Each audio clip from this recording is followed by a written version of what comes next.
Welcome to our channel. నమస్కారం.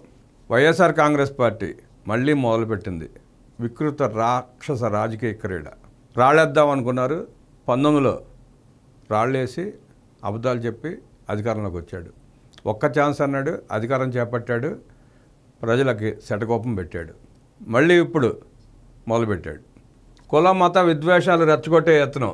2019 ఎన్నికల ముందు అబద్ధాలతో అందలం. 2024 ఓటమి తర్వాత మళ్ళీ కుట్ర రాజకీయం. జనంలోకి ఐప్యాక్ మార్క్ ఫేక్ ప్రచారాలు. ఐప్యాక్ 400 కోట్ల ఖర్చు దండగా అనుకున్నాడు, వాళ్ళని పంపించేశాడు. సొంత నీలి కూలి జనాలను పెట్టుకుని విషప్రచారాలు మొదలుపెట్టాడు. పాస్టర్ ప్రవీణ్ మృతిపై అసత్య ఆరోపణలు. ప్రవీణ్ యాక్సిడెంట్గా చనిపోయిన విషయాన్ని అందరికీ తెలిసిందే. నేను ఐజీ గారు కూడా స్పష్టంగా చెప్పారు ఏం జరిగింది, ఎలా జరిగింది ఏంటనేది. అయినా విచారణ పూర్తయ్యేలోపే జగన్మోహన్ రెడ్డి గారి మేనత్త విమలారెడ్డి గారు కొంతమంది పాస్టర్లను పెట్టుకుని ఎలా విషప్రచారం చేశారో చూసాం. చంపారన్నారు, చంపించారన్నారు, రకరకాలుగా వాళ్ళ నోటికి ఏదొస్తే అది మాట్లాడారు. అవన్నీ తప్పుడు ఆరోపణలని పోలీసు వారు తేల్చి స్పష్టంగా వీడియో సాక్ష్యాధారాలతో ఐజీ గారు చెప్పారు. అది తేలిపోయింది. హత్య అంటూ అలజడి రేపే ప్రయత్నం. యాక్సిడెంటల్గా చనిపోయిన దానికి కూడా హత్య అంటూ కులాల మధ్య మతాల మధ్య రాజకీయ విభేదాలు సృష్టించి వాడుకునే ప్రయత్నం చేశాడు. ఫెయిల్ అయ్యాడు. రైతు పోరన్నాడు, ఫెయిల్ అయ్యాడు. ఫీజు పోరన్నాడు, ఫెయిల్ అయ్యాడు. యువత పోరన్నాడు, ఫెయిల్ అయ్యాడు. ఆఖరికి మత రాజకీయాలు ఎగదోసి రెచ్చగొట్టి రాజకీయ లబ్ధి పొందే ప్రయత్నం చేసినా ఫెయిల్ అయ్యాడు. ప్రజలు చీకొడుతున్నారు, అర్థం కావట్లే వాళ్ళకి. మొన్న టీటీడీ గోశాలపై దుష్ప్రచారం. ఆవులు చనిపోయాయంటూ దుష్ప్రచారం చేశాడు. అవన్నీ పచ్చి అబద్ధాలని చెప్పి గోశాల అధికారులు తేల్చి చెప్పారు. టీటీడీ ఆ వార్తల మీద, ఆ మాజీ చైర్మన్ మీద కేసులు ఫైల్ చేయడం రెడీ అవుతుంది. ప్రతిదీ అబద్ధాలు ప్రచారం చేయటం, రాజకీయ లబ్ధి పొందే ప్రయత్నం చేయటం, అన్నింటిలో ఫెయిల్ అవటం. ఎందుకు చేస్తున్నాడు, ఏం చేయబోతున్నాడు అని ఆయనకు కూడా తెలియని పరిస్థితి. జగన్మోహన్ రెడ్డి గారికి కూడా ఆయన ఏం చేద్దాం అనుకున్నాడు ఆయనకు కూడా తెలియని పరిస్థితి. అంబేద్కర్ సెంటిమెంట్తో కులాల చిచ్చు. గోపాలపురం నియోజకవర్గంలో గతంలో చూసాం మనం. తన వైఎస్ఆర్ కాంగ్రెస్ పార్టీ కార్యకర్తే తాగి అంబేద్కర్ గారి మెడలో చెప్పులు వేసి అవమానించిన పరిస్థితి. దాన్ని కూడా విషప్రచారం చేశాడు, ఎవరో చేశారని చెప్పి. పోలీసులు విచారణ చేస్తే ఆ వైఎస్ఆర్ కాంగ్రెస్ పార్టీ కార్యకర్త చేశాడని చెప్పి తేలింది. అతడు గతంలో కూడా చాలా ఘోరాలు చేశాడు. పోలీసు శిక్ష అనుభవించి బయటకు వచ్చి మళ్ళీ అదే పని చేశాడు. శాంతి భద్రతలు అదుపు తప్పేలా కుతంత్రం. అడ్డుకట్ట వేయాల్సిన బాధ్యత ప్రభుత్వానిదే. 2019 ఎన్నికల ముందు వైసీపీ ఫేక్ ప్రచారాలు చేసి విద్వేషాలు రెచ్చగొట్టింది. ఐప్యాక్ డైరెక్షన్లో చెప్పిన అబద్ధాలను ప్రజలు నమ్మారు. ఒక్క ఛాన్స్ అని బతిమాలితే ప్రజలు కూడా జాలిపడి నెత్తి మీద పెట్టుకున్నారు. నెత్తిన కొంపడ పెట్టుకున్నాం అన్న సంగతి 2024 కానీ తెలిసి రాలా. చూసాం కదా మనం ఎలా చేశాడు. అక్రమాలు, దౌర్జన్యాలు, దోపిడీలు, వికృత రాక్షస రాజకీయాలు, ప్రతిపక్షాలను కూడా లేకుండా చేసే ప్రయత్నం కూడా చేశాడు. కానీ ప్రజలు విఘ్నులు. ఒకసారి చేసిన తప్పు రెండోసారి చేయకుండా చార్చి పెట్టి కొడితే ఎక్కడ పడ్డారో చూసాం. 2024 ఎన్నికల్లో చిత్తుగా ఓడిపోయిన వైసీపీ ఇప్పుడు మళ్ళీ పాత వ్యూహాలకు పదును పెడుతోంది. అయిపోయి ప్రశాంత్ కిషోర్ దగ్గర నేర్చుకున్నాడు కదా, ఎట్లా పొలలు పెట్టాలి, ఎట్లా జనాలను రెచ్చగొట్టాలి, ఎలా గొడవలు పెట్టాలి, మత విద్వేషాలు ఎలా రెచ్చగొట్టాలి, కులాలను ఎలా చేల్చాలి, ప్రాంతాలని ఎలా చేల్చాలన్న సంగతి నేర్చుకున్నాడు. ఇక ఆ డబ్బులు వాళ్ళకెందుకులే, మన కూలి మీడియాకి ఇచ్చుకుందామని చెప్పి వాళ్ళని పంపించేసి తన మందన పెట్టుకుని విషప్రచారాలు మళ్ళీ మొదలుపెట్టాడు. ఐప్యాక్ మార్క్ ప్రచారాలతో ప్రజల మధ్య విద్వేషాలు రెచ్చగొట్టే ప్రయత్నం చేస్తోంది. సున్నితమైన మత కులపరమైన అంశాల్లో చిచ్చు రేపాలని చూస్తోంది. ఇందుకు ప్రముఖ వ్యక్తులు, మతాలు, ఆలయాలను వాడుకుంటోంది. గతంలో టీడీపీ అధికారంలో ఉన్నప్పుడు టీటీడీలో ఉన్న పింక్ డైమండ్ను చంద్రబాబు తీసుకెళ్లి ఇంట్లో పెట్టుకున్నారంటూ విజయసాయిరెడ్డి లాంటి వ్యక్తులు ఆరోపణలు చేసిన సంగతి తెలిసిందే. ఏది చెప్పినా నమ్మట్లేదని చెప్పి ఇప్పుడు కొత్తగా మళ్ళీ మత రాజకీయాలు మొదలుపెట్టాడు, కుల రాజకీయాలు మొదలుపెట్టాడు, ప్రాంత రాజకీయాలు మొదలుపెట్టాడు. గతంలో కూడా చేసిన మిగతాయిని పక్కన పెట్టి ఇప్పుడు ఈ మూడిటి మీద దృష్టి పెట్టాడు. ఎందుకంటే మార్గం లేదనిపించింది తనకి.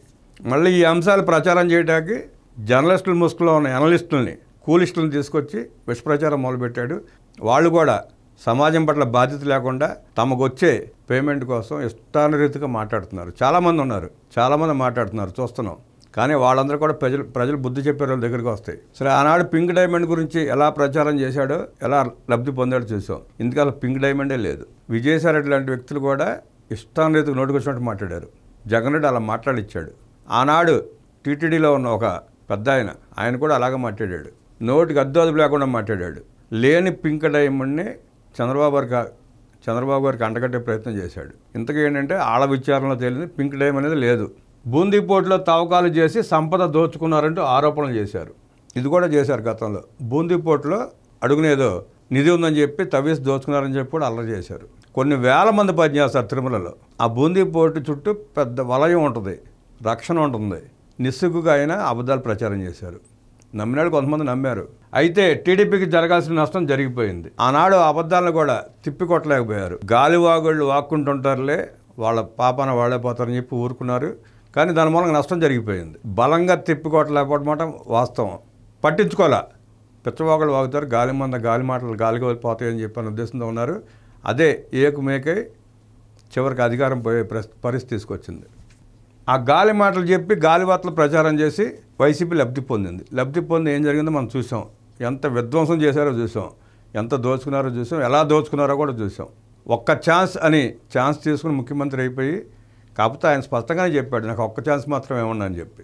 ఒక్క ఛాన్స్ తీసుకుని దోచుకున్నంతా దోచేసుకున్నాడు, చేయాల్సిన కార్యక్రమాలను చేసుకున్నాడు. రెండోసారి నాకు వద్దు ఒక ఛాన్స్ అన్నాడు. ప్రజలు కూడా నమ్మి ఒక ఛాన్స్ ఇచ్చారు. ఎలా నెత్తి మీద ఎక్కి తొక్కాడో చూసాం.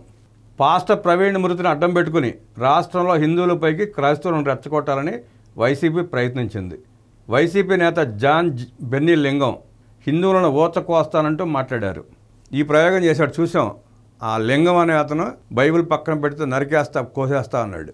తర్వాత ఏంద్రని ఈ పరిస్థితి అంటే ఆవేశంలో మాట్లాడానని చెప్పి పోలీసులు కాళ్ళు పట్టుకున్నాడు. అంత విషప్రచారం చేసి అంత రెచ్చగొట్టారు వాళ్ళు. కానీ ఎవరో ఏ మతం వాళ్ళు కూడా రెచ్చిపోలా, ఆవేశపడితే లింగం లాంటి వాళ్ళు ఇంకోసారి మాట్లాడరు, అది వేరే సంగతి. పాస్టర్ ప్రవీణ్ను హత్య చేశారంటూ జూపూడి ప్రభాకర్ కూడా రెచ్చగొట్టేలా మాట్లాడాడు. ఆయన మృతిని అడ్డు పెట్టుకుని లబ్ధి పొందాలన్న ప్రయత్నం బెడసుకొట్టడంతో వైసీపీ పట్ల హిందువులలో వ్యతిరేకత రాకుండా జగన్ అర్జెంటుగా హిందూ ధర్మ పరిరక్షకుడిగా అవతారం ఎత్తాడు. ఈ ప్రయత్నాలు చేసిన తర్వాత జూపూడి ప్రభాకర్ 2 సార్లు ఎమ్మెల్సీ చేసినట్టున్నాడు, కొంచెం చదువుకున్నాడు, జ్ఞానం ఉన్న మనిషి. అతను కూడా దిగజారిపోయి మాట్లాడటం చిరాకు పుట్టించింది ప్రజలకి. సరే, దాన్ని కవర్ చేసుకుంటాకి జగన్మోహన్ రెడ్డి హిందూ పరిరక్షకుడిలాగా, హిందూ ధర్మబోధకుడిలాగా పోస్టర్లు వేసుకుని అడవాడు చేశారు. అయినా చీకొట్టారు ప్రజలు, అది వేరే సంగతి. గత వారంలో ఒకే రోజున జగన్ హిందూ ధర్మ పరిరక్షకుడు అంటూ సోషల్ మీడియాలో 40 పైగా పోస్టులు ప్రత్యక్షమయ్యాయి. వైసీపీ నేతలు ఓవైపు హిందువులపైకి క్రైస్తవులు రెచ్చగొడుతూనే మరోవైపు ప్రభుత్వం పట్ల హిందువులలో వ్యతిరేకత కలిగించేలా ప్రయత్నిస్తున్నారు. ఇందులో భాగంగానే టీటీడీ గోశాలలో 3 నెలల్లో 100 గోవులు మరణించాయని ఆ పార్టీ నేత టీటీడీ మాజీ చైర్మన్ కూడా ఆయన బోమన కరుణాకర్ రెడ్డి ఆరోపించారు.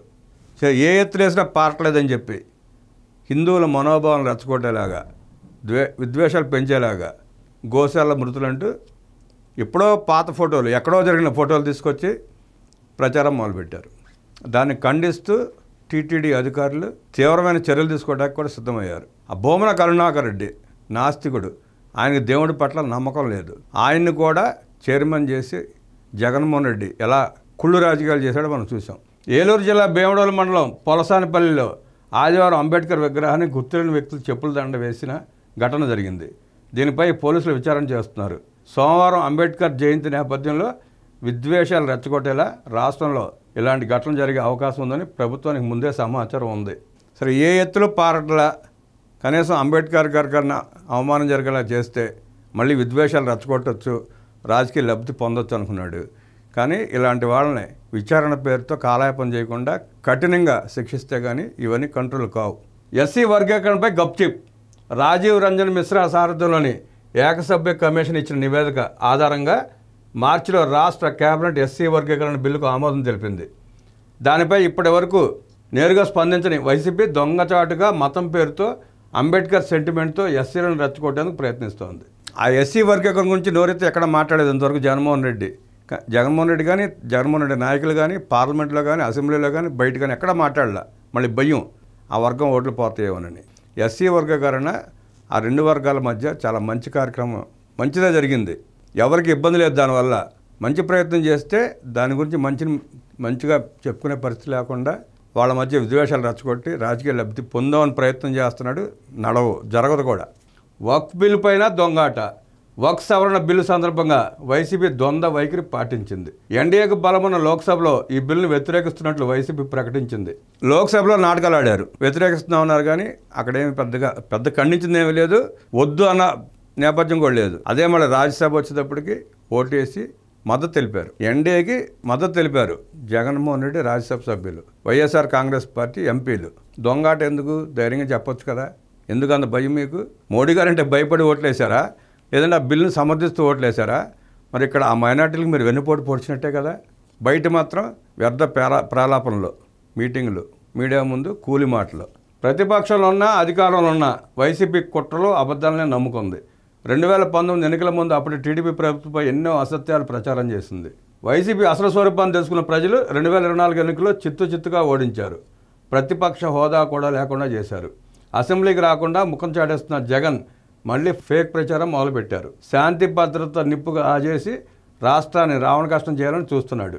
గత అనుభవాల దృష్ట్యా ప్రభుత్వం ఇలాంటి ప్రచారానికి అడ్డుకట్ట వేయాల్సిన అవసరం ఉంది. ప్రజలకు వాస్తవాలను వివరించి అప్రమత్తం చేయాలి. పార్టీని నడిపే పరిస్థితి కనబడట్లా. నాయకులు జారుకుంటున్నారు, కార్యకర్తలు సర్దుకుంటున్నారు. ఏం చేయాలో పాలుపోని పరిస్థితి. ఒకవైపు కేసులు చుట్టముడుతున్నాయి. పాత కేసులకు తోడు ఇప్పుడు కొత్తగా అనేక కేసులు. జగన్మోహన్ రెడ్డి మొన్న పాలనలో తన చుట్టూ ఉన్న 10 మంది మీద విపరీతమైన కేసులు నమోదవుతున్నాయి. దోపిడీ, లక్షల కోట్ల దోపిడీ. జగన్ రెడ్డి కూడా పాత్ర ఉంది. సుమారుగా 10-12 లక్షల కోట్ల రూపాయలు దోశారన్న వాస్తవాలు బయటకు వస్తున్నాయి. వాటన్నిటి మీద విచారణ మొదలవుతుంది. పాత కేసులతో ఈ కేసులు పార్టీ ఎత్తిపోయే పరిస్థితి. పార్టీలో ఎవరు నాయకులు ఉండే పరిస్థితి లేదు. విజయసాయిరెడ్డి లాంటి వ్యక్తే బయటికి వెళ్ళిపోయాడంటే ఇంకా పార్టీలో ఎవరు ఉంటారనుకుంటాం. పార్టీ మూసేసేలోపే ఆఖరి ప్రయత్నంగా ఇలా మత విద్వేషాలు రెచ్చగొట్టి లబ్ధి పొందే ప్రయత్నం చేస్తున్నాడు. జగన్మోహన్ రెడ్డి గారి ఆటలు సాగు, మీ ఆటలు కట్టివేయబడతాయి. త్వరలోనే జైలుకి వెళ్తాడు. కార్యకర్తల నాయకులు కూడా ఎవరి దారాలు చూసుకుంటే మంచిది.